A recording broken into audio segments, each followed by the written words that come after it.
Off Oh, cam buat itu boleh ya. sih. Oh gitu, oke oke.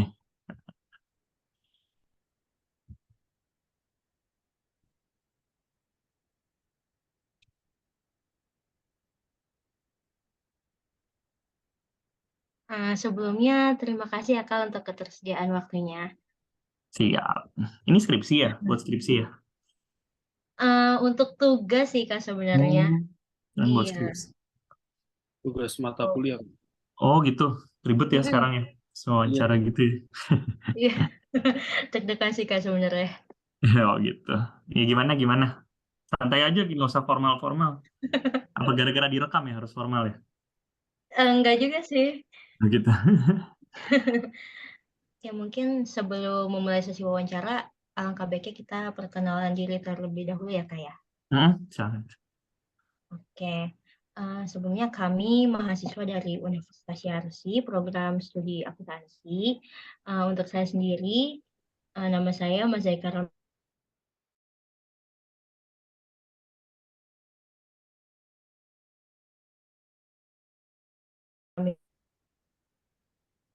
Halo Kak, perkenalkan nama saya Anissa Salsabila Zahra. Saya biasa dipanggil Anissa. Salam kenal, Anissa. Iya Kak.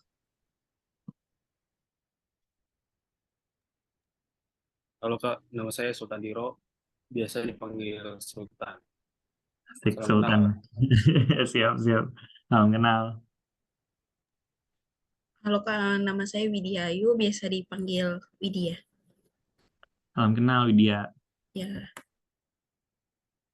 Halo Kak, salam kenal. Saya Naswa Imtiaz, bisa dipanggil Naswa. Salam kenal, Nashwa. Iya. Eh, Mungkin dari Kak Rohit mau kenalan dulu atau gimana? Ya, halo semuanya. Salam kenal. Aku Rohit. Itu aja kan ya? Iya. Kakak ini alumni mana nih Kakak boleh tahu? Aku Tarumanagara. Tahu nggak yang di Oh, samping Jakarta Barat ya? Trisakti. Benar. Mm-mm. Managara. Dulu Kakak program studinya apa Kak? Aku akuntansi. Sama dong ya Kalian kita. juga ya? Aduh, calon-calon auditor berarti ya. Ah, Ya, tahu deh Kak. amin. Kalian semester berapa sih? Semester 5? 6 Kak. 7? Semester 6. 6. Ntar lagi ya berarti ya. Ya, insya Allah. Kalian butuh respondennya banyak. Kalau butuh banyak, kabarin aja nanti. Banyak teman-temanku kok bisa. Kalau misalnya kurang, Oke, siap Oke Kak. Kak. Makasih untuk tawarannya. hmm, kita kurang. Soalnya ribet ya sekarang ya. Sampai harus wawancara langsung gitu ya. Iya Iya. Kak, benar. Iya, dari dosennya sih Kak. Biasanya auditor juga. dulu auditor. Mantan auditor Kak. Oh, dulu auditor ya. Jadi ribet. Mau langsung sesi Iya, wawancara nih? silakan. Boleh. Aku ngikut aja. Oke. Eh, saya mau nanya nih Kak, udah berapa lama sih jadi auditor dan sekarang posisinya sebagai apa? Oke. Jadi aku itu lulus tahun 2020. Waktu itu kebetulan langsung keterima di EY. Jadi ada rekrutmen dari kampus gitu. Nah, dari 2020 itu alhamdulillah bertahan sampai sekarang itu berarti 2 tahun 5 bulan. Nah, posisinya saat ini tuh senior auditor. Hmm. Tuh, jadi nanti kalian kalau misalnya udah mau lulus tuh langsung aja tuh daftar ke EY tuh. Kalau mau jadi auditor ya. Ya, susah nggak sih Kak? Apa ada Ada ujiannya atau Ya, gimana? syarat-syarat khusus Kak? Ya. syaratnya tuh kalau nggak salah tuh kalau kemarin tuh waktu zaman aku tuh tesnya tuh nggak terlalu susah. Tesnya tuh bahasa bahasa Inggris sama soal-soal audit lah. Auditnya tuh itu dasar-dasar akuntansi. Kayak bener-bener simpel banget terus kayak ditanyain soal auditnya juga cuman kayak opini audit ada apa aja kayak simpel lah gitu. Nah, wawancaranya yang ribet gitu. Wawancaranya tuh ditanyain soal macem-macem lah, fair value segala macem. Dulu kan kita belum siap-siap gitu ya, tiba-tiba ditanyain fair value apaan gitu kan. Tapi dulu tuh wawancaranya online gitu kan, wawancaranya via Zoom. Jadi tuh kayak sambil ditanya, sambil bisa diem-diem search Google gitu loh. Jadi masih bisa kejawab. Nah, kalau sekarang tuh katanya tesnya lebih lebih gampang. tesnya gampang, sama sih audit sama Inggris. Nah, tesnya lebih sulit, wawancaranya yang gampang karena wawancaranya sama HR. Jadi kayak wawancaranya cuma ditanya kalian tuh kesehariannya kayak gimana, kayak gitu-gitu sih. Nah, cuman kalau misalnya di EY nggak enaknya itu, jadi kalau kalian baru masuk jadi auditor, awal-awal kalian tuh jadi intern. Jadi intern, tapi kalau beda ya sama PwC, sama Deloitte, kalau kalian tahu kan, kalau di KP lain tuh internnya 3 bulan. Dari 3 bulan kalian bisa tahu tuh kalian jadi pegawai tetap atau enggak gitu kan. Nah, kalau di EY itu kalian misalnya masuk Oktober lah, katakanlah Oktober. Nah, kalian baru tahu kalian jadi permanen atau enggak di bulan Mei. Jadi nanti di bulan Mei itu kalian ada psikotes lagi. Tuh, nah nanti jadi kalian baru bisa tahu tuh kalian jadi permanen atau enggak. Jadi kayak nanti kalau misalnya di EY itu teman-teman kalian misalnya yang di PwC atau di mana udah masuk associate gitu baru 3 bulan, kalian tuh baru Mei baru ketahuannya gitu. Cuman enaknya kalau di EY itu waktu jadi internnya tuh gajinya udah gede. Kan kalau kayak di KP lain mungkin intern kan gaji intern gitu ya. Nah, ini gajinya udah gaji pegawai tetap gitu teman-teman. Jadi kayak worth it lah, udah kayak pegawai tetap gitu sih. Jadi kalian kalau awal, aku saranin banget sih kalau baru lulus dari akuntansi itu sempetin lah masuk ke KAP gitu, at least tahun 2 tahun gitu. Jadi kalian kalau udah setelah setahun 2 tahun tuh, waduh mau kemana-mana udah gampang banget lah.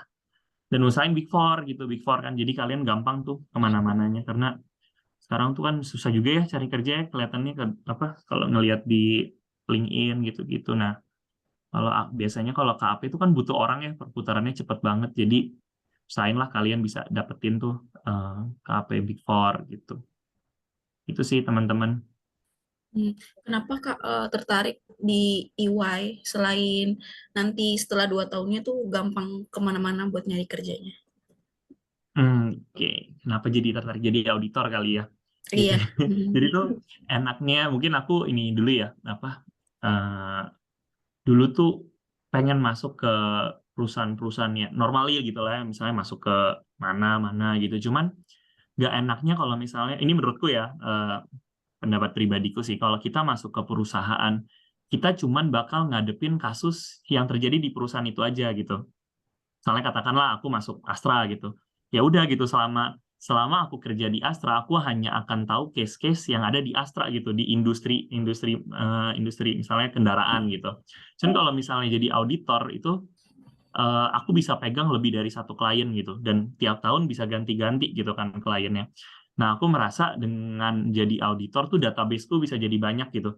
Aku bisa ngerti gitu, kayak aku, kalau audit di industri manufaktur tuh kayak gini. Kalau ada masalahnya tuh kayak gini. Kemudian di industri lain gitu, misalnya oil and gas gitu. Ternyata industrinya beda ya. Ternyata perlakuan accounting treatment-nya tuh lebih ribet nih di oil and gas gitu. Jadi kayak aku merasa databaseku tuh jadi banyak. Jadi kalau nantinya aku resign dan aku pindah ke perusahaan lain, aku jadi nggak kaget gitu di perusahaan manapun yang aku masuk gitu. Dan masalah-masalah yang aku pernah hadapin gitu ketika aku jadi auditor bisa aku pakai gitu ketika nanti aku di perusahaan gitu. Terus yang kedua, nggak ada ini kali ya sistem absen. Soalnya tuh aku paling nggak suka gitu, kayak kita kalau di perusahaan tuh masuk jam 8 pagi, tapping, kerja terus sampai jam 5 sore, habis itu pulang gitu kan. Kalau misalnya di kantorku tuh nggak ada sistem absen, jadi kayak aku kalau datang ke kantor tuh jam 10, jam 11 gitu. Jam 11, tapi ya baliknya sih emang nyebelinnya malam gitu kan. Baliknya tuh malam gitu. Cuman ya daripada bangun pagi gitu kan enak. Enak kan bangun siang gitu kan, baliknya juga suka-suka gitu. Dan enaknya jadi auditor ya teman-teman. Mungkin emang kalau misalnya kalian lihat ya, di bulan Oktober sampai bulan Maret itu tuh, aduh, kayaknya kalian kalau punya teman auditor, kayaknya mau jalan-jalan aja susah tuh, gitu kan. Kenapa sih mereka lembur mulu, gitu kan, kerjaannya kan lembur mulu. Tapi setelah bulan Maret, bulan April itu teman-teman, kayak bulan Mei itu gabutnya minta ampun. Makanya nih kayak aku bisa Zoom meeting sama kalian tuh karena aku tuh gabut dari tadi pagi aja aku nggak ada kerja gitu. Nah itu dari bulan Mei sampai, beneran deh nggak bohong, dari bulan Mei sampai September tuh kerjaannya ya gitu-gitu aja. Bahkan kayak waktu aku internnya aku pernah sebulan kali nggak buka laptop. Karena ya bulan-bulan itu kan udah nggak ada klien kan, kayak report audit udah pas dari rilis semua gitu kan. Paling kalau misalnya ada corporate action doang kan kalian baru kerja gitu. Enaknya itu sih teman-teman, jadi kayak ya oke nggak apa-apa sih gue Oktober sampai Februari kerja keras gitu kan, kerja gitu. Tapi bulan-bulan Mei sampai Septembernya kayak santai banget gitu. Kayak datang ke kantor balik cepet bisa. Itu sih perks of being an auditor gitu. Terus kemudian mungkin ininya ya teman-teman, ini apa soal mungkin gaji ya teman-teman ya. Kalau misalnya kalian kerja di perusahaannya, kalian kerja lembur dan lain-lain, mungkin ya kalian lemburnya lembur sukarela gitu kan. Ya udah kalian lembur gitu mau nggak mau demi nyelesain pekerjaan kalian. Nah, enaknya di kantor akuntan publik tuh kalau lembur kalian dibayar gitu. Nah, itu makanya tuh kalau bulan Januari, Februari tuh kayaknya auditor pada kaya-kaya tuh buat siapin beli tiket Coldplay gitu kan. Nah, itu dibayar gitu. Jadi kayak teman-teman kayak nggak usah takut gitu. Jangan pernah lah denger dari kata-kata orang-orang tuh kayak, aduh kalian ngapain sih jadi auditor, capek gitu. Tapi ya capeknya worth it gitu, dan capeknya cuma beberapa bulan gitu kan. Terus dari kalian bisa kenal banyak perusahaan, kalian dapat banyak relasi gitu.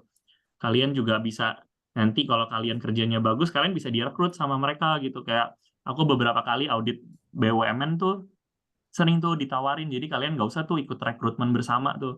Kalau misalkan kerjanya oke kan, saja kalian bisa masuk langsung gitu kan. Itu sih teman-teman serunya. Serunya kalian juga jalan-jalan. Banyak sih serunya nih, dari tadi aku nyebutin serunya aja sih. Jalan-jalan gitu. Kalau kemarin kan aku audit airport ya, Angkasa Pura kalau kalian tahu tuh. Itu audit Angkasa Pura tuh aku bulan Oktober itu jalan-jalan keliling ke 15 airportnya mereka tuh. 15 airport, terus jalan-jalan di runway itu. Runway tempat pesawat apa landing, itu jalan-jalan di sana. Jadi kayak seru aja gitu, kita bisa keliling Indonesia, apalagi kalau Desember ada stock opnam gitu-gitu kan. Nah, itu kayak menurut aku sesuatu yang kita nggak bisa dapetin ketika kita di perusahaan. Mungkin banyak juga kali ya kelebihan-kelebihan di perusahaan gitu. Cuman kenapa dulu aku pengen banget jadi, nggak pengen banget sih, pengen aja gitu jadi auditor gitu. Karena ya yang paling penting sih database-nya itu sih teman-teman. Itu panjangannya. Iya Kak, mau tanya nih. Iya. Kan banyak orang-orang yang bilang jangan masuk Big Four karena stresnya itu loh Kak. Itu mitos atau fakta sih Kak? Setengah mitos, setengah fakta sih. Jadi gimana kitanya sih ya teman-teman. Maksudnya aku juga ada beberapa timku yang stres gitu, karena kayak nggak kuat sama pressure-nya gitu kan. Cuman itu nanti tergantung nasib juga sih teman-teman. Kayak kalian dapatnya timnya yang ini kayaknya di semua sih, bukan jadi di auditor doang ya, di semua perusahaan kalian dapat tim yang enak atau enggak gitu. Karena kan kita kerjanya tim ya. Kalau mungkin amal ibadah kita baik gitu kan, kita dapat tim yang asik gitu, yang saling backup gitu teman-teman, yang saling support gitu kan. Bosnya juga nggak nyebelin gitu kan, ngebantuin. Nanti mungkin juga gitu amit-amit kita dapat tim yang nggak enak gitu, yang apa namanya, yang kayak mau bener sendiri gitu kan, nggak mau ngajarin, terus kayak bos-bosnya juga maunya terima jadi aja. Nah, itu juga mungkin terjadi sih teman-teman, kayak ya jujur di semua perusahaan nggak mungkin kan timnya itu baik semua gitu kan. Nah, itu tergantung. Kebetulan aku beruntung sih dapat tim yang baik kemarin itu. Jadi kayak stresnya mungkin karena capek ya teman-teman, ya karena ngantuk gitu kan. Cuman ya kalau biasanya sih setiap aku stres tuh aku selalu ngebayangin orang lain tuh di luar sana tuh kesusahan gitu buat cari kerja gitu kan. Kayak kalau kalian lihat tuh kayak sedih-sedih banget gitu kan, sampai mereka berusaha keras gitu buat dapetin pekerjaan. Nah, selama itu aku selalu berpikir, wah aku udah dapat pekerjaan di perusahaan yang bagus gitu, kayak nggak ada alasan gitu loh buat kita stres dibanding sama stresnya orang lain yang nggak dapat kerjaan gitu kan. Jadi ya nanti ya kalian harus menjaga mental health. Ini sih teman-teman, mau sesibuk apapun sempetin untuk ketemu teman-teman sih. Itu aku sih. Jadi mau sestres apapun kalian harus ketemu teman-teman. Itu kalian curhatin aja tuh. Gue stres banget kayak gini-gini, jangan pernah pendem gitu. Kayak aku juga sering ngatain perusahaan. Jadi kayak aduh gue capek banget gini-gini. Cuman itu yang bikin kita jadi tetap normal gitu loh, tetap bisa jalanin pekerjaannya gitu. Jadi jangan dipendem, selalu cerita sama teman-teman. Itu sih. Jadi ya kalau jangan masuk Big Four, kayak kita kan udah dewasa ya teman-temannya, udah dewasa, udah beda lah nanti sama kalian jadi zaman masih kecil gitu kan, udah kayak bukan di Big Four aja, di semua perusahaan aku berani jamin akan adalah case-case kayak nyebelin, bikin stres gitu. Jadi menurut aku sih yang paling benar adalah ketika kalian udah jadi orang akuntansi gitu kan, lulusan akuntansi, paling benar sih kalian harus masuk dulu ke kantor akuntan publik gitu. Setahun 2 tahun kalian mau pindah kemanapun terserah gitu. Biar kalian rasain dulu gitu. Rasanya jadi auditor. Nggak auditor doang sih kan, akuntansi bisa juga ke consulting kan ya, consulting pajak gitu misalnya. Cuman kalau kalian mau banyak belajar sih di auditor itu gitu. Apalagi Excel gitu kan. Nah, sekarang kita kalau main Excel tuh udah cepet banget gitu. Jadi kalian nanti mau masuk kemanapun udah aman lah. Ya sih teman-teman. Ada yang mau nanya lagi nggak nih guys? Kak, saya Mm-mm. mau tanya, Mm-mm. setelah kakak menjadi senior auditor kayak gitu, pernah nggak sih Kak nemuin kesusahan dalam case klien? Case klien gitu, maksudnya kayak ada masalah akuntansi gitu ya. Ya, benar Heeh. Kak. Mm-mm. Pasti pernah sih ada case-case yang rumit-rumit gitu. Cuman karena kita kerjanya dalam tim ya, jadi biasanya kalau misalnya di tim suatu engagement itu dia ada partner, level partner, kemudian ada senior manager, ada senior, ada staff dan intern gitu. Nah, biasanya kalau misalnya kita ada isu-isu akuntansi gitu yang biasanya unik-unik gitu ya, yang nggak pernah kita temuin gitu di zaman kita belajar kuliah gitu, biasanya kita consult ke manajer kita gitu. Nah, kalau misalnya di EY sendiri, itu kalau misalnya kita udah consult ke manajer dan ternyata memang masalahnya rumit banget gitu ya. Nah, itu kita bisa consult jadi kayak ada unit di kantorku gitu yang kita bisa consult masalah-masalah IFRS, masalah-masalah isu akuntansi gitu. Nah, itu biasanya kita dikasih kayak guidance gitulah sama mereka, nih, oh ini caranya kayak gini-gini gitu. Cuman kadang-kadang sih ada masanya di mana kita mau nggak mau harus cari tahu sendiri teman-teman. Di kadang-kadang kayak nanya manajer, kayak manajernya belum terlalu bisa jawab karena mungkin dia lagi sibuk juga gitu kan. Terus nanya IFRS DAX itu kadang-kadang kan butuh waktu ya, kita butuh cepet gitu kan. Nah, biasanya aku juga nanya-nanya ke teman-temanku yang lain gitu, ke engagement yang lain gitu, kayak ini kalian pernah nggak sih dapat case-case kayak gini gitu. Jadi enaknya adalah kita bisa konsult juga nih, jadi ada grup besar gitu, aku nanya, kalian ada yang pernah ngehadepin kayak gini nggak gitu. Nah, biasanya teman-teman, oh gue pernah nih. Nah, itu mereka nanti biasanya ngasih tahu, dapat contoh-contoh working paper gitu teman-teman. Nah, itu sih biasanya sih aku gitu sih, cara belajarnya adalah kalau misalnya nanya bos-bos mereka nggak bisa menjawab, biasanya aku nanya teman-temanku di engagement lain gitu, yang pinter-pinter gitu kan. Nah, biasanya nanya ke mereka gitu. Kebetulan juga kemarin itu aku tuh dari staff 1 kan double promotion ke senior. Nah, itu tuh bener-bener gagu banget gitu. Duh, ini kayak jadi senior kan jadi person in charge-nya gitu ya. Kayak, duh ini gimana ya ngerjain kasus-kasus kayak dulu. Misalnya ngelihat satu working paper ya, misalnya misalnya working paper, anggaplah fixed asset. Kok bisa ya orang ngerjain working paper fixed asset gitu? Itu kan susah banget gitu dulu ngeliatin senior ngerjain. Tapi pas kita menghadapinya, pas kita ngerjainnya gitu, lama-lama kita jadi ngerasa, oh kayaknya nggak semenakutkan itu ya gitu ya. Kayak, ya emang sih awal-awalnya kayak, aduh ini gimana sih caranya? Tapi dengan kita nanya ke orang lain, dengan kita ngulik-ngulik sendiri, jadi nggak seserem itu teman-teman. Makanya kayak pelajaran lah buat kalian juga gitu. Kayak ketika zaman kuliah juga kayak, jujur ya dulu waktu aku zaman kuliah, senior-seniorku tuh selalu berkata kayak, ih gila gue nggak bisa deh jadi auditor, susah banget gini gini gini. Mungkin kalian juga pasti sering dengar kali ya dari senior-senior kalian, udahlah kalian nggak usah gitu jadi auditor, capek gini gini, susah banget gitu kan. Tapi ketika kita beneran ngejalanin teman-teman, itu tuh kayak kayaknya nggak semenakutkan itu gitu loh. Maksudnya kayak bisa lah, kita bisa ngejalaninnya gitu. Makanya kayak aku sekarang tuh dari situ belajar gitu, kita nggak usah lah dengerin kata-kata orang lain gitu, atau ngeliatin orang lain stres banget misalnya ngerjain sesuatu gitu, kayak ya udahlah abaikan aja sampai nanti kita ngerasain sendiri gitu. Sama skripsi gitu juga dulu gitu kan, kita ngeliat Iya, kok orang-orang stres banget ya ngerjain skripsi, serem banget gitu, gimana sih cara ngerjain skripsi gitu kan. Karena kita takut, karena kita belum pernah ngerjain gitu teman-teman, kita belum pernah terjun langsung, jadi kita overthinking, udah suges ke diri sendiri, kita kayaknya nggak bisa deh, kayaknya susah deh gitu. Cuma nanti pas jalanin, pas ngelewatin ya memang nggak 100% pasti benar ya teman-teman. Cuman ketika kalian jalanin tuh nggak seserem itu gitu. Jadi ya biasainlah kita jalanin dulu, baru nanti Maaf baru Kak, nanti kalian pencet nggak handphonenya. apa-apa, nggak apa-apa. Baru nanti kalian bisa ambil conclusion sendiri gitu teman-teman. Itu sih.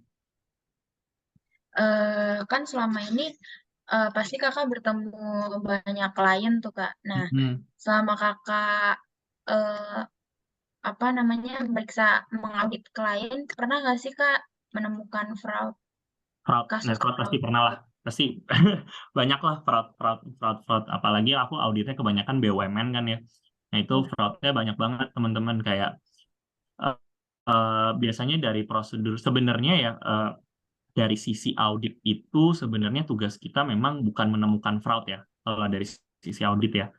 Kalau kita kan cuman oh ya angkanya wajar gitu. Sebenarnya kalau dari sisi fraud itu kalau kalian tahu namanya ada unit lagi namanya unit forensik gitu, unit forensik. Cuman biasanya dengan adanya audit kita bisa kelihatan nih misalnya kita nge-vouching dokumen, wah ini kayak transaksinya nggak bener deh gitu, kayak kok kayak nggak wajar gitu ya, kok bisa ya ada transaksi kayak gini gitu. Nah itu biasanya kita cuman laporin ke, jadi kayak misalnya kita laporin ke komite audit ya, komite audit, dan sebelumnya kita discuss internal dulu teman-teman nih case-nya kayak gini-gini. Nah tapi kita cuman bisa sebatas itu doang kalau dari sisi audit ya.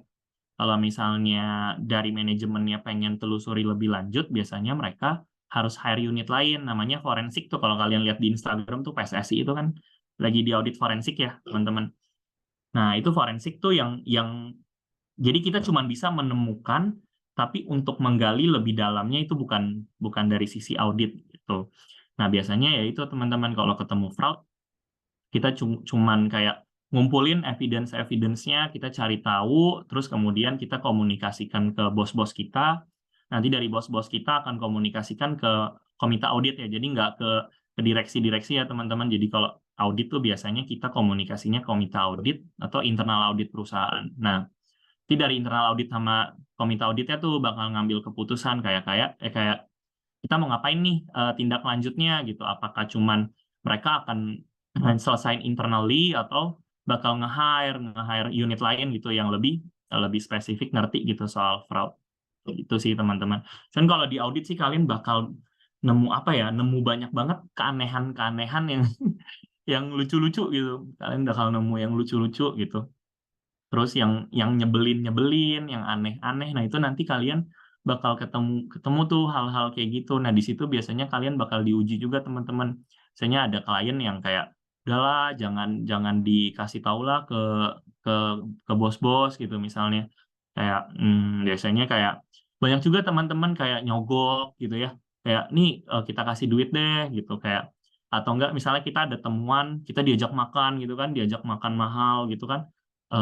Terus boleh nggak dikurangin, kan itu kayak bikin kita jadi nggak enak gitu ya teman-teman ya. Biasanya kita diajak makan di hotel bintang 5 itu nyebelin banget gitu, kayak udah diajak makan kirain kan selesai audit gitu kan ya, oh ya diajak makan oke lah gitu, terus endingnya tuh kayak boleh nggak sih temuannya dikurangin gitu di gini.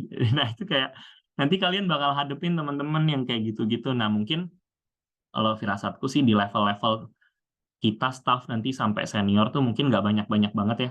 Cuma nanti mungkin level bos-bos kali yang ngeri banget gitu ya ngadepin fraud-fraud di yang apa penawaran-penawaran yang enggak gitu. Nah, itu tuh banyak teman-teman di sisi audit tuh. Dan alhamdulillah masih strong nih, masih kuat. Oh iya Kak, tadi kan Kakak mention kalau yang penyogokan itu kan biasa diajak makan di restoran mewah. Nah, itu Kasih apakah parcel. Nah, itu apakah mayoritas yang melakukan itu begitu endingnya apa enggak, Kak? Maksudnya mayoritas tuh klien-klien kayak Kayak gitu. iya, kayak Mayoritas yang aku hadepin kayak gitu. Nah, dengan makanya tuh di perusahaan-perusahaan tuh ada peraturannya ketat banget, kayak di EY tuh kita nggak boleh terima sesuatu dari klien yang lebih dari 3 juta atau 4 juta gitu. Nah, lebih dari itu kita harus lapor dan harus ngebalikin gitu. Cuman aku nggak tahu ya. Maksudnya kayak ada nggak ya orang yang terima lebih dari itu dan nggak ngelaporin gitu. Cuman kalau sampai ketahuan itu dipecat teman-teman. Jadi kalau kita terima sesuatu yang lebih dari dari itu kita bisa dipecat gitu. Jadi harus lapor ya kayak apa? Kayak di pemerintahan lah, kayak gratifikasi gitu ya. Kalau kita nerima sesuatu yang mahal tuh kita harus laporin. Kayak parcel ya. Aku pernah dapat parcel tuh harganya 7 juta apa 8 juta gitu. Nah, itu balikin. Jadi kita nggak boleh terima gitu. Jadi kayak lucu juga sih. Jadi kayak harus nyari websitenya itu parcelnya dari mana, terus kita cari tahu itu harganya berapa gitu.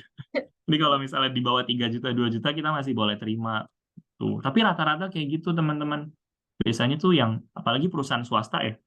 Perusahaan swasta lebih parah lagi gitu kan. Kalau BUMN sering, tapi rada-rada takut mereka karena kan mereka juga diperiksa BPK ya. BPK, KPK gitu kan.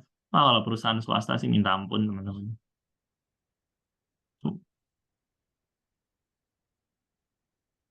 Mungkin dari teman-teman yang lain ada yang mau nanya? Kak, saya mau nanya nih Kak. Melakukan audit, Kak Rohit pernah menggunakan bantuan software audit nggak Kak? Oke. Software audit ya. Jadi tadi aku baca sih apa pertanyaannya yang kemarin tadi dikirim sama Mas Zaya ya. Jadi kalau misalnya software audit berbayar itu nggak ada. Mungkin Microsoft Office kali ya softwarenya yang berbayar gitu ya. Cuman kalau misalnya software audit kita pakai, cuman nggak berbayar karena itu software yang dibuat sama EY gitu. Jadi biasanya kalau kita masuk perusahaan KAP itu biasanya mereka ada software auditnya sendiri, teman-teman. Jadi contohnya softwarenya apa? Misalnya kita kan audit ini berbasis sampling ya, teman-teman ya, sampling gitu. Misalnya katakanlah populasinya itu ada 1.000 gitu kan. Nah, biasanya tuh nanti ada guidance-nya juga, mungkin nanti pertanyaan kalian selanjutnya ya yang tentang samplingnya. Misalnya kita dari 1.000 itu kita ngambil sampling 25 sampel gitu. Nah, 25 sampel itu kan kita nggak boleh milih suka-suka kita kan. Gitu kayak kalau misalnya dulu aku ngiranya wah ngambilnya harus dari angka yang terbesar gitu misalnya. Nah, ternyata enggak gitu. Jadi ada softwarenya di mana namanya EY Random gitu misalnya. Jadi kita tinggal masukin tuh di software itu misalnya populasinya berapa, kita mau ngambil sampel berapa, nanti dia yang pick secara otomatis. Jadi sampel nomor-nomor berapa aja. Tuh, itu misalnya ya EY Random. Nah, itu jadi semuanya nggak berbayar gitu teman-teman. Dan misalnya ada juga EY MicroStart namanya. Nah, itu kayak tools yang mengatakan bahwa misalnya kita mau ngirim konfirmasi piutang gitu ya, kirim konfirmasi piutang. Misalnya kita kirim dari, kan nggak mungkin ya, misalnya ada 1.000 customer, kita kirim ke 1.000-1.000-nya gitu kan. Nah, misalnya kita ngambil 5 customer, nah itu ada tools-nya. Jadi kayak tools-nya itu bisa ngasih jawaban ke kita, kalau 5 customer itu udah bisa menutupi coverage dari seluruh customer yang ada gitu. Jadi kayak 5 customer yang besar itu berapa sih coverage-nya dari saldo piutang, udah cukup belum ya di sisi audit gitu teman-teman. Nah, itu softwarenya gratis semua sih karena softwarenya EY. Jadi kita nggak boleh pakai software berbayar yang di luar dari EY gitu. Udah Jadi restricted gitu. Jadi nggak boleh pakai software lain. Nah, yang berbayar sih paling itu ya Microsoft Office kali yang dibayar sama perusahaan gitu ya. Iya.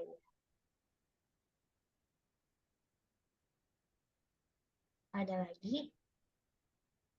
Kalau aku ngomongnya kecepatan, poin aja ya. Iya, nggak apa-apa. Santai aja.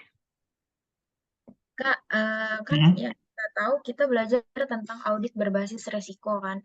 Yang kita pelajari itu. Nah, menurut pandangan Kakak tentang audit berbasis risiko itu gimana sih? Oh, oke. Jadi kalau yang aku tahu ya, audit ini teori banget ya, teori zaman dulu aku belajar di kuliah kayaknya audit berbasis resiko. Jadi kalau misalnya di audit berbasis resiko tuh yang aku tahu adalah kita ini kan audit itu bentar ya teman-teman ya, paling cuman 3 bulan atau 4 bulan lah paling lama gitu.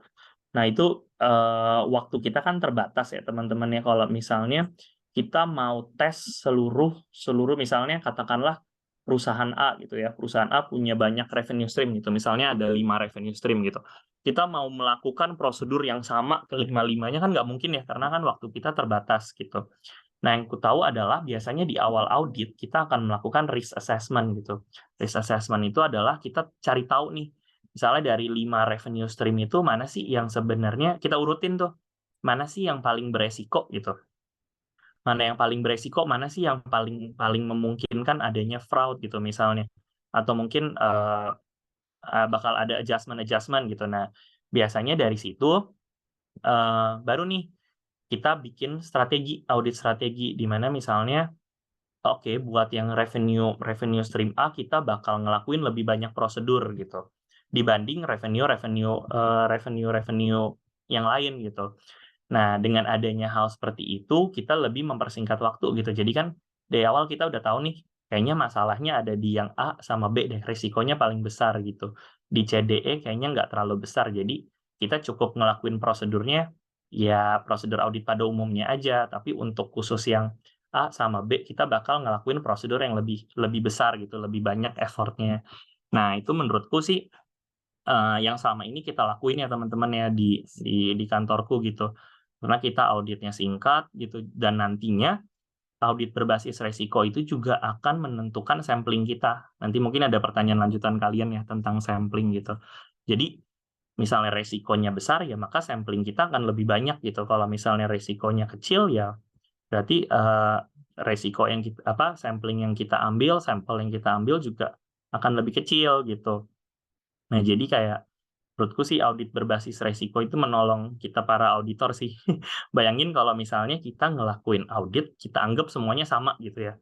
Kita ngelakuin prosedur dan effort yang sama gitu. Misalnya ke tadi 5 revenue gitu, 5 revenue stream. Misalnya yang 1, 2 yang sebenarnya butuh effort lebih, tapi kan kita perlakukan sama kan sama yang revenue stream yang lainnya. Mungkin ada sesuatu yang harusnya kita ketahuin gitu, ada problem-problem di situ jadi nggak ketahuan gitu kan. Karena kita ngelakuin prosedurnya, prosedur yang simpel aja gitu.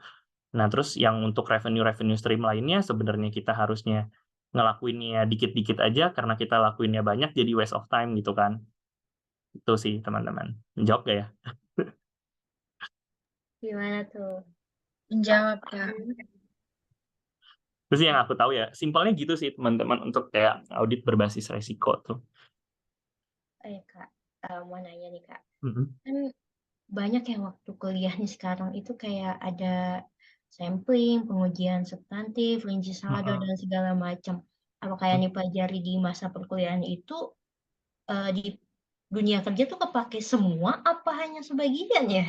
Enggak semua, percayalah tidak semua teman-teman. Jujur ya, waktu aku pertama kali audit kayaknya yang paling kepake itu dasar-dasar akuntansi, itu mata kuliah semester 1. Kayaknya itu yang paling kepake banget gitu. DDA 1, atau aku nggak tahu deh mata kuliahnya sama atau enggak, cuman setahuku tuh ada mata kuliah dasar-dasar akuntansi 1 sama dasar-dasar akuntansi 2 kalau di aku dulu ya. Nah, itu yang paling kepake banget gitu. Kalau dari sisi pelajaran audit yang paling kepake itu tadi, sampling, cara men-sampling gitu. Terus test of control gitu, mungkin kalian udah belajar belum ya, test of control gitu. Nah, itu yang paling kepake sih, sisanya sih nggak kepake teman-teman, jujur kayak dulu tuh aku belajar kayak tuh di intermediate ya, di akuntansi keuangan menengah, ada macem-macem gitu kan. Nah, yang kepake tuh karena aku di industri airport ya, aku kan audit angkasa pura tuh.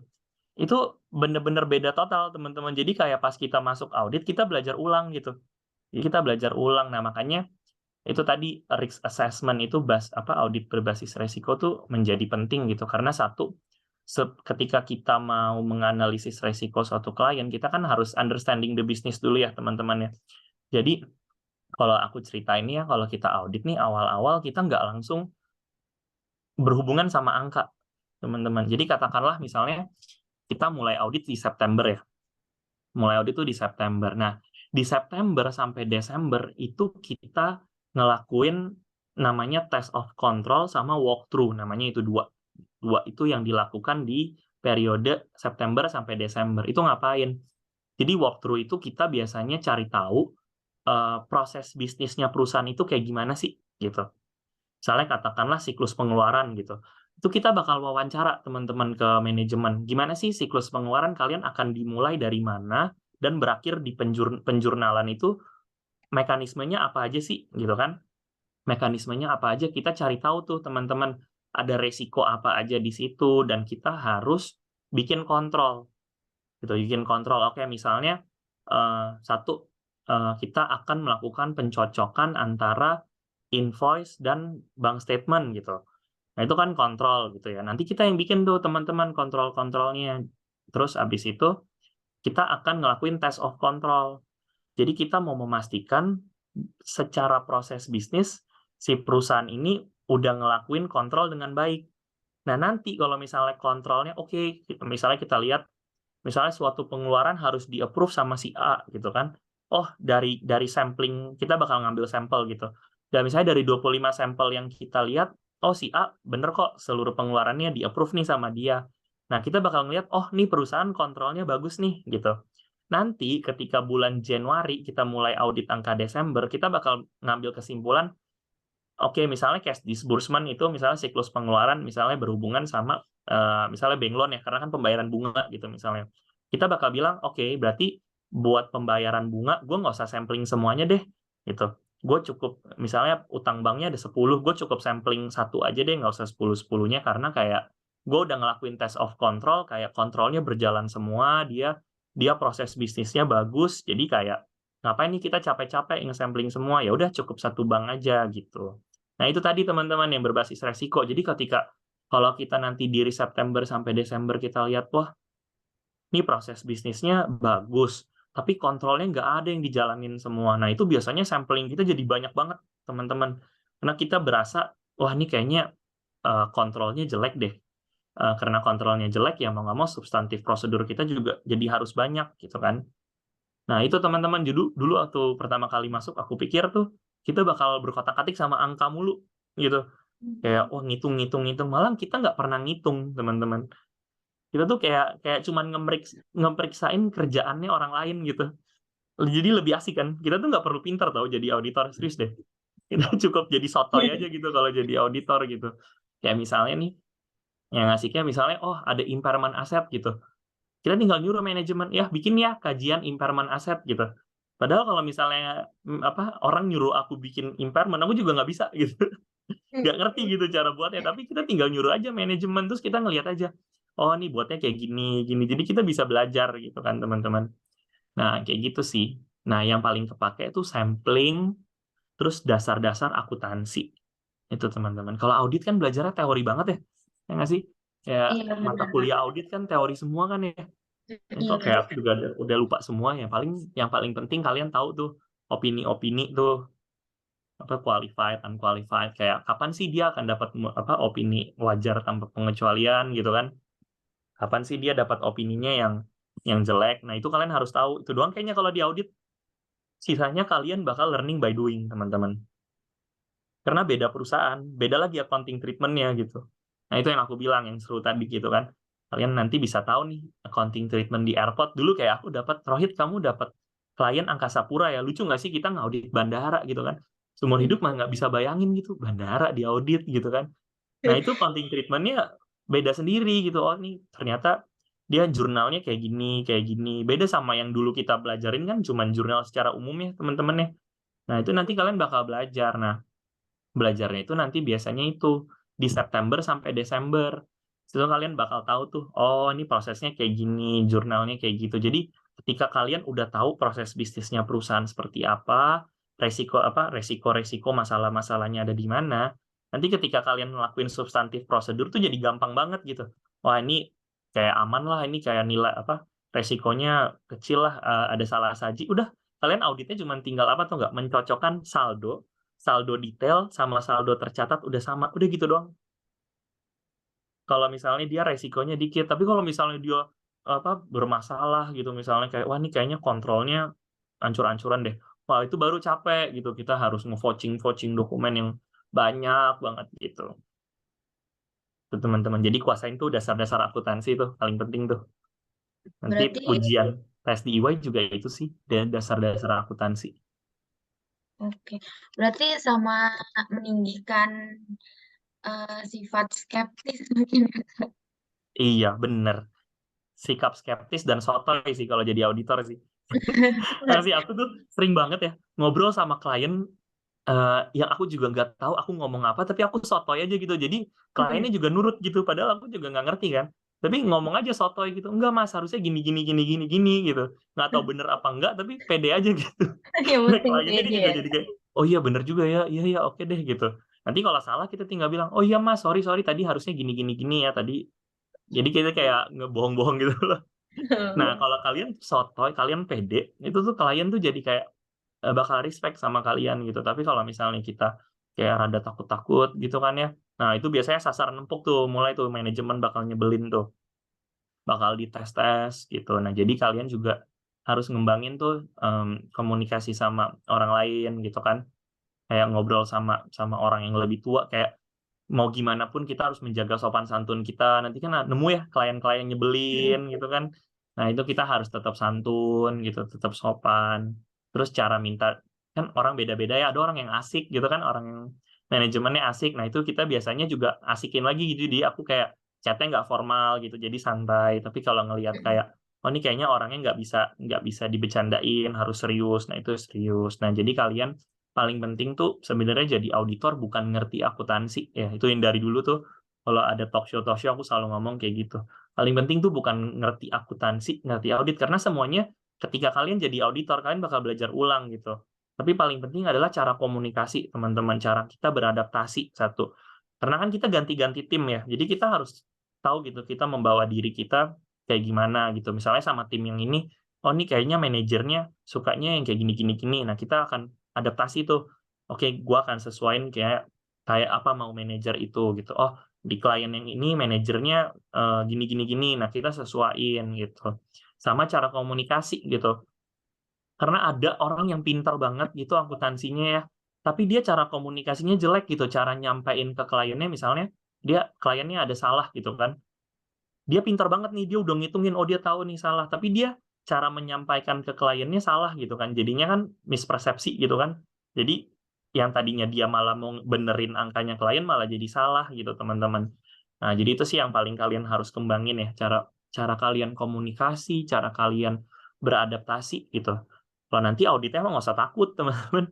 Itu, aduh kalian nanti pas jadi auditor kalian baru ngerasa deh, ternyata gampang gitu. Cuman yang susah ya itu tadi tuh, komunikasi, adaptasi gitu. Cara nyesuaiin diri, gimana cara kita menjaga agar kita tetap normal gitu ya, nggak stres gitu. Itu yang berat jadi auditor gitu, teman-teman. Oke, Kak. Tadi kan Kakak nyebut bandara lah, terus gimana itu industri apa aja Kak yang udah Kakak audit? Industri berarti ke bandar udaraan, kemudian industri manufaktur, apa Indofood ya, industri manufaktur. Kemudian aku pernah juga di ini apa anak perusahaannya Pertamina, Elnusa, aku nggak tahu berarti oil and gas ya berarti ya, oil Oh, and Elnusa, gas, iya. Elnusa, oil and gas, terus habis itu audit kementerian juga pernah, itu berarti apa tuh? Aku kebanyakan BUMN sih teman-teman, industrinya macem-macem jadinya, ada yang manufaktur, ada yang oil and gas gitu. Nah itu tuh yang tadi aku bilang, jadi belajarnya macem-macem teman-teman. Kayak kalau misalnya ngaudit oil and gas tuh kayak gini, kalau ngaudit apa airport gitu, ya unik sih audit airport tuh kayak gini. Nah itu yang nanti kalian bakal pelajarin gitu. Karena biasanya tuh kalau kliennya kalau di EY tuh kalau kliennya nggak terlalu besar, kalian dapat lebih dari satu klien. Tapi kalau misalnya kliennya gede banget, itu kalian cuman sepanjang tahun cuman dapat satu klien gitu. Nanti setelah bulan April, bulan Mei, kalian dapat klien yang kecil-kecil. Kan kalau bulan Mei itu kayak paling apa sih klien-klien sawit yang nggak TBK gitu kan. Terus habis itu audit audit biasanya kalau corporate action baru tuh kalian sibuk. Kalau nggak mah udah tinggal nonton Netflix doang tiap hari. Yang paling berkesan tuh pas ngaudit industri apa Kak? Airport sih, karena unik banget gitu. Kayak nggak bisa ngebayangin gitu ngeaudit airport gitu kan. Terus jalan-jalannya juga asik gitu kan. Bayangin tengah malam kita jalan-jalan di runway gitu kan, biasanya cuma ngelihat dari pesawat gitu kan. Jalan-jalan di runway, kemudian bisa masuk ke ATC Tower tuh yang paling atas. Ngelihat tuh kalau pesawat lagi mau turun tuh view-nya kayak gimana sih. Wah, asik sih teman-teman. Terus habis itu jalan-jalannya menarik banget sih airport itu. Semoga deh nanti kalian masuk EY terus habis itu bisa setim ya kita ya. Terasik Amin. tuh, bisa jalan-jalan. Tapi Kak, mau nanya Kak, kan pas masih awal-awal di auditor itu, dia kasih arah kasih Kenapa, sorry? kan di awal-awal auditor itu kadang dikasih arahan nggak sih? Kan suka pindah-pindah nih perusahaan. Iya. Ya sebenarnya tergantung tim tadi ya, teman-teman, kayak kalau timnya baik tuh biasanya timnya bakal ngajarin gitu kan. Kebetulan tim aku tuh dulu lumayan baik, jadi mau ngajarin gitu. Nah, cuman nanti tuh jadi ada tools gitu di EY, di mana kita bisa ngelihat kertas kerja tahun-tahun sebelumnya. Nah, jadi biasanya tuh aku belajar kayak misalnya aku disuruh ngerjain ini gitu kan. Nah, aku bisa dapat akses tuh ke kertas kerja tahun-tahun sebelumnya ngerjainnya kayak gimana sih. Nah, biasanya aku ngeliatin gitu, ngeliatin oh ini kayak gini. Nah, biasanya kalau ada pertanyaan aku kumpulin tuh. Aku kumpulin yang aku nggak ngerti gitu, itu asal mulanya dari mana. Nah, itu mulai tuh biasanya aku nanya ke teman-teman atau misalnya nanya ke bosku gitu. Biasanya sih aku ke teman-teman dulu gitu kan. Kalau teman-temanku nggak bisa jawab, baru aku ke bosku gitu. Nah, ya siap-siaplah teman-teman kayak kalian bakal ngulik-ngulik sendiri gitu teman-teman, kayak ngulik harus kayak belajar sendiri gitu. Belajar sendiri, ngulik-ngulik sendiri, tapi ya nggak susah gitu, nggak susah. Cuman biasanya tuh Excel Excel itu tuh yang kalian dari sekarang tuh sering-sering nonton TikTok Excel deh. Dulu dulu ya, aku jujur deh, aku kuliah kuliah itu kan jarang banget pakai komputer atau laptop ya teman-teman ya. Iya. Nah, itu jarang banget gitu kan, semuanya tulis tangan gitu kan. Akhirnya Jimit sama klien tuh, Jimit sama klien, kemudian, kliennya bilang, "Ini lagi share screen nih." Ini malu-maluin sih, "Coba deh Rohit kamu pivot pivot deh," gitu kan. Terus habis itu kayak nah itu kalian harus belajar tuh pivot, terus VLOOKUP, ya gitu-gitulah, itu di TikTok banyak gitu kan. "Rohit kamu pivot dong," terus habis itu kayak, "Aduh mati, pivot apaan?" Gitu kan. Kayak gimana tuh ngelakuin pivot gitu kan. Terus habis itu kita kan nggak mungkin ya bilang, "Aduh kita nggak ngerti," gitu kan. Akhirnya aku bilang, Mas maaf, saya ditelepon sama senior saya, sebentar saya telepon balik ya." Terus aku matiin, aku langsung cari di YouTube apa itu pivot gitu kan. Oh belajar tuh, alah ternyata pivot tuh kayak gini gitu. Terus udah dulu telepon lagi gitu kan. Nah, itu yang sesuatu yang kalian harus atas ini dengan pintar gitu. Jangan sampai kita kelihatan kita tuh nggak bisa gitu kan. Di pura-pura aja tuh aku ditelepon sama seniorku, belajar tuh dari YouTube gitu. Nah, kan kalau sekarang tuh kayak banyak banget kalau nggak salah tuh di TikTok tuh kayak ngajarin cara Excel gitu kan. Cara-cara Excel tuh aku tuh banyak follow juga. Nah, jadi banyak belajar juga gitu dari sana. Jadi tuh kalau kalian udah bisa Excel ya, kerja tuh jadi gampang teman-teman. Jadi nggak susah gitu. Dulu kayak aku sebelum di EY tuh, aku mau magang tuh tes di, aku lupa deh, bintang 7 gitu, bintang 7 kan.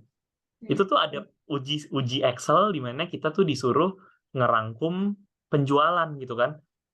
Aku ngerangkumnya satu-satu teman-teman. Jadi aku lihat misalnya, penjualan kuku Bima gitu, aku tambahin tuh satu-satu, sama dengan ini, tambah ini, tambah ini, tambah ini gitu. Padahal tuh sesuatu yang bisa dilakuin pakai pivot langsung kerangkum gitu kan, otomatis gitu kan. Nah, jadi itu sih aku saranin ke kalian buat nyicil-nyicil tuh belajar Excel, belajar belajar tools-tools-nya gitu. Nanti setelah kalian tahu tuh udah gampang banget teman-teman bikin sesuatu yang aneh-aneh gitu, tinggal kalian dapat datanya, udah deh tinggal kalian olah aja tuh pakai pivot kayak VLOOKUP kayak apa kayak gitu. Itu belajar aja tuh di TikTok banyak teman-teman sekarang, di YouTube juga banyak tuh sekarang tuh kan. Kalau zaman dulu kan susah tuh ya, belum YouTube mungkin udah banyak ya, cuman nggak terlalu banyak tuh yang bahas-bahas Excel. Nah, kemarin tuh aku sekarang sering lihat juga gitu, masih sering ngelihat di TikTok tuh banyak banget yang ngajarin Excel gitu. Nah, dari situ tuh aku belajar gitu. Oh, ternyata kayak gitu. Terus langsung kayak, kok dulu bego banget ya gitu. Apa ngenambahin satu-satu gitu. Nah, cuman Iya. ya belajar teman-teman. Makanya aku bilang kayak sebenarnya pintar akuntansi, pintar audit tuh kayak nggak perlu-perlu banget gitu. Cuman ya itu komunikasi tadi, terus kalian tahu belajar cara mempermudah hidup gitu kan dengan Excel gitu kan. Nah, nanti kalian baru deh ngerasa kalau kalian megang laptop tuh udah kayak tek, tek, tek, nggak usah pakai mouse lagi tuh, tinggal cepet-cepet gitu. Tuh teman-teman, jadi disiapin tuh belajar-belajar Excelnya. Gitu. Kalian juga masih belajarnya pasti tulis tangan kan gitu ya? Belum Iya. full komputer laptop gitu kan? Nah itu tuh nyebelin tuh kan, kalau dulu kan kita ngitung pakai kalkulator gitu kan ya, tulis gitu kan. Nah Benar. sekarang tuh pas kerja tuh jadi kayak bingung gitu, ini apaan? Apa tuh pivot? Apa tuh VLOOKUP gitu? Harusnya di masa Itu kuliah kaget ya kayak diajarin ya. Hmm? kaget gitu ya tahu pas kerja Iya, coba. Gitu, jadi merasa kayak ketawa sendiri gitu ngelihat zaman dulu kayak ngikut tes kok lucu banget gitu, kayak kepikiran apa ya kata HRD-nya ngelihat Excel gitu kan, nambah-nambahin kayak gitu, kayak IPK boleh bagus deh, tapi masa kayak gitu aja nggak bisa gitu kan, pasti pikiran mereka kayak gitu kan. Nah, itu yang kalian harus siapin lah, kayak nilai itu nggak penting teman-teman, yang penting kalian tuh tahulah cara-cara tuh, yang ngerti-ngerti akuntansi penting, tapi nggak harus sampai kayak bombastis gitu loh, hafal PSAK gitu, itu nggak perlu gitu. Yang kalian harus perlu tuh ya itulah kayak soft skill macam-macam tadi, itu tuh disiapin teman-teman. Tapi di EY sendiri apa ada persyaratan minimal IPK gitu-gitunya, Kak? Ada deh 3 kalau nggak salah, 3,00. Hmm. 3,00, iya 3,00. Itu persyaratan minimumnya, setahu. Kan Kalau tadi misalnya Kak Rohit bilang awalnya itu dari magang kan. Apa sih yang bikin bisa diangkat jadi pegawai tetap di EY? Jadi kalau waktu itu kan jadi pas tes bahasa Inggris, bahasa audit itu cuman buat kita keterima di EY jadi intern kan. Nanti ketika jadi pegawai tetapnya ada psikotes gitu kan. Nah, psikotesnya itu digabungin sama FGD, focus group discussion gitu kan. Nah, itu di situ kalian harus berbohong sih teman-teman. Jadi di psikotes tuh kalian harus menganggap seolah-olah kalian sangat menyintai pekerjaan ini gitu. Ya di psikotesnya itu kayak, apakah kalian pernah tertekan? Tidak. Apakah kalian senang bekerja sampai larut waktu? Iya. Ini beneran teman-teman. Jadi kalian harus menjawabnya dengan penuh kebohongan gitu. Terus kayak pas interview tuh kalian harus jawabnya seakan-akan kalian tuh cinta banget sama EY gitu. Kayak 5 tahun ke depan kalian menganggap kalian sebagai apa? Oh, saya menganggap saya akan menjadi manajer di firma ini gitu. Terus kalian kayak ditanya. Nah, ini biasain juga ya teman-teman kalau ditanya kelemahannya apa gitu. Nah, kalian harus menjawabnya misalnya, contoh ya, misalnya kelemahan saya di bahasa Inggris gitu. Tapi kalian harus jawabnya dengan, tapi sekarang saya sudah mengikuti les-les bahasa Inggris untuk menutupi kelemahan saya itu. Saya kelemahan saya di Excel, tapi sekarang saya udah ngikut nih di ruang guru ada lesson tentang Excel. Nah, itu jawabnya harus kayak gitu teman-teman. Setiap kelemahan tuh harus ada, tapi saya udah ngapain gitu. Nah, terus pas di fokus group discussion-nya kalian harus apa ya, kayak menjadi leader gitu, kayak memulai duluan, terus kayak mendengar pendapat orang lain, terus membantu kayak, kalian tadi udah catet belum? Nih gua kasih kalau kalian belum catet biar kita kelompoknya bagus. Ini bener-bener kalian harus menjadi orang yang berbeda teman-teman. Ini jujur ya, harus kayak bullshit gitu sih teman-teman, harus menjawab psikotesnya dengan baik. Karena yang paling jadi utama tuh kalau di EY anehnya sih psikotes itu buat jadi pegawai tetap atau enggak gitu. Jadi ada yang temanku kemarin tuh lulusan Trisakti, IPK-nya 4 teman-teman, IPK-nya 4, kerjanya bagus, cuman gagal gara-gara psikotesnya doang gitu. Karena dia jawab psikotesnya jujur kayak saya pernah tertekan, terus saya gini gitu. Kayak annoying banget ya gitu kan, kayak banyak juga sih yang protes gitu. Kok aneh banget gitu loh. Kayak tapi kita kerja bagus gitu, kita ngelakuin semuanya udah bagus, cuman gara-gara psikotes kita bisa gagal gitu kan. Kan kita nggak tahu ya, ketika kita ngerjain psikotes itu kita mengalami hal apa, misalnya paginya orang tua kita berantem atau gimana, itu kan ngaruh ya teman-teman. Nah biasanya sih kalau misalnya kayak gitu, misalnya kerjaan kamu bagus nih, tapi gara-gara psikotes kamu gagal. Nah itu ada rehire, jadi kamu direkrut lagi gitu, langsung jadi pegawai tetap itu. Nah itu biasanya manajernya nih ngeliat, oh nih orang bagus kok gitu. Masa cuma gara-gara psikotes dia nggak lanjut, jadi di-hire tuh teman-teman tuh. Jadi paling penting sih itu sih teman-teman, menjadi orang lain, bohong-bohong aja isi psikotesnya, jangan jujur-jujur. Terakhir nih Kak, ada nggak sih kesan-pesan buat kita semua? Nah itu kesannya adalah jangan pernah dengerin kata-kata orang lain sampai kalian ngelakuin hal itu gitu. Jadi jangan takut tuh skripsi, terus nanti kerjaan kayak gimana, itu nggak usah dipikirin, nanti aja dipikirinnya ketika kalian udah ngehadepin itu gitu. Karena pengalaman aku udah sering tuh, dulu aduh takut banget skripsi, aduh takut banget kerja. Nah itu jangan pernah lah kalian pikirin teman-teman sampai kalian lakuin itu nanti gitu. Karena apa kata orang itu belum tentu terjadi sama juga ke kita gitu kan. Misalnya kerjaan susah, tapi ternyata kalian bagus, ya bisa aja kerjaan itu jadi gampang gitu kan. Terus paling penting adalah soft skill tadi ya teman-teman ya.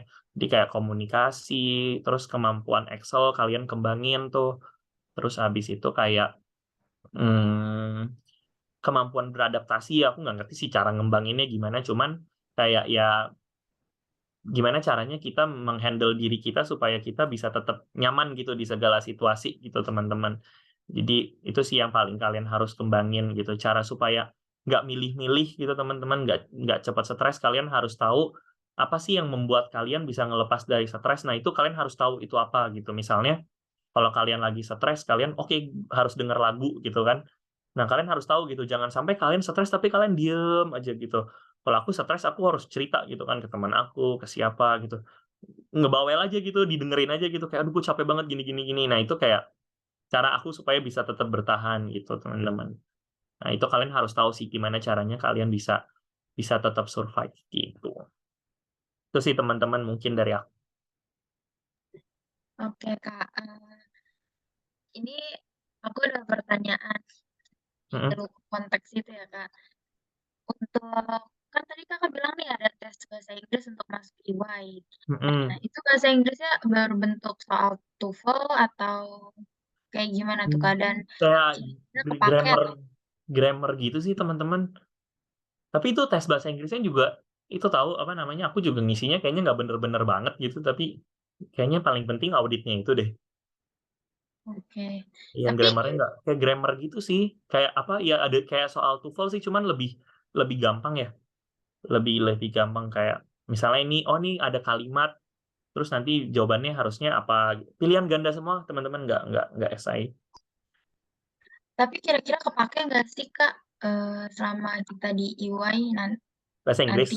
Iya, betul. Aku aja masih sering pakai Google Translate kok teman-teman, santai aja. Kalau ngomong sama orang EY luar juga kadang-kadang pakai EY, apalagi sekarang ada chat GPT itu, kalian tahu nggak sih? Kadang-kadang tuh kalau bahasa Inggrisnya susah banget, aku pakai aja itu gitu. Apa teman-teman, jangan dipusingin kok, nggak harus tuh apa fasih banget bahasa Inggrisnya. Oke. Cuman ya, yes, at least kita bisa lah gitu, misalnya dikit-dikit gitu.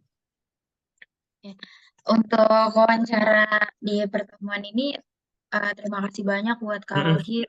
Siap. Banyak banyak banget pelajaran yang bisa kita ambil, dan juga pokoknya banyak banget deh. Pokoknya terima Alhamdulillah kasih kalau gitu. banyak dan mohon maaf juga mengganggu waktu Nggak apa-apa, istirahat. nggak apa-apa. Kalian kalau misalnya ada butuh orang, kabarin aja ya, siapa tahu masih kurang respondennya, temanku banyak tuh, jadi bisa bisa kalian tanya-tanyain tuh. Kalau misalnya masih kurang, daripada chat satu-satu kan di LinkedIn kesian. Kabarin aja, nanti aku coba bantuin orang berapa orang. Ini sih Kak, partner yang susah dicarinya. Partner ya? Oh, Iya. kalian butuh ada partner ya? Ya udah, coba nanti aku ngomongin ke partnerku deh. Oke, Kak. Butuh satu orang kan ya partnernya ya? Iya Kak. Iya, buat di wawancara kayak gini juga. Oke. Nanti aku itu deh, besok deh insya Allah aku ngomong ke partnerku. Tapi paling jadwalnya ngikutin dia, nggak apa-apa ya teman-teman ya? Nggak apa-apa sih Kak, cuman Nanti aku kalau infoin bisa ya. sebelum tanggal 13, berarti Oh besok gitu. atau tanggal Oh ya 13-nya. udah, besok aku coba ngomongin deh ke mereka. Oke, Kak. Terima kasih ya Kak Rohit. Oke, siap. Sama-sama, sukses terus ya. Besok aku kabarin ya ke Mazaya. Oke, Kak, sebelum Oke. kita end mau foto-foto dulu Oh boleh? iya. Oke, boleh. Kita gaya dulu ya. 1, 2, 3. Lagi ganti gaya. 1, 2, 3. Oke. Makasih banyak Kak Rohit. Oke, thank you teman-teman. Nanti besok aku kabarin ya. Iya. Kalau ada info latar juga boleh banget